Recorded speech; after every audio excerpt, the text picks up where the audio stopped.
Selamat siang Bu, nama saya Yohana Felicia Anggreni, saya dari kelas 12 IP1 akan menjelaskan tentang pengertian dan tahapan membuat jurnal umum dalam akuntansi.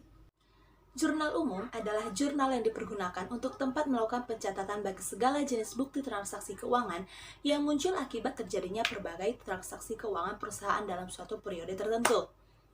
Prinsip-prinsip dasar yang perlu diperhatikan dalam membuat jurnal umum adalah: yang pertama, melakukan pengidentifikasian bukti transaksi keuangan yang dilakukan perusahaan. Contohnya, faktur, kwitansi, nota, memo, dan sebagainya.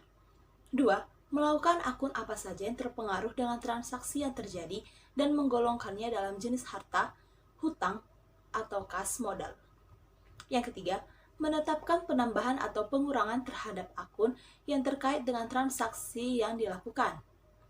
4. Menetapkan untuk mendebit atau mengkredit akun yang terkait dengan transaksi yang terjadi.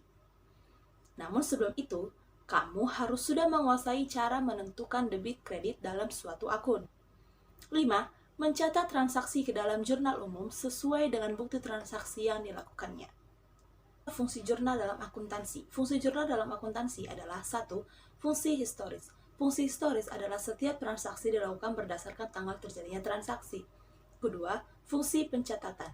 Fungsi pencatatan digunakan untuk mencatat setiap transaksi yang terjadi dalam perusahaan. Ketiga, fungsi analisis.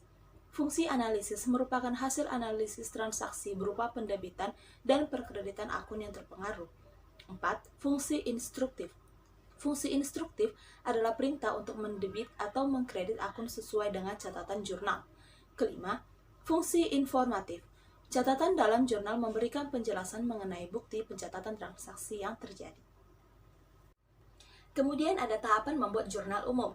Tahapan membuat jurnal umum secara manual adalah: yang pertama, pahami persamaan akuntansi. Persamaan dasar akuntansi yaitu aset sama dengan hutang tambah modal, dan diperluas menjadi aset sama dengan hutang tambah modal tambah pendapatan kurang beban. 2. Kumpulkan bukti transaksi. Contoh bukti transaksi adalah nota, faktur, kwitansi, invoice, dan lain sebagainya. 3. Identifikasi transaksi.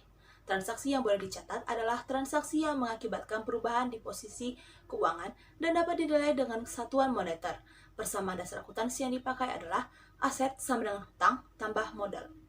4. Pencatatan jurnal umum. Bentuk atau format jurnal seperti ini. Penjelasan dari saya, jika ada perkataan yang tidak berkenan, mohon dimaafkan. Selamat siang.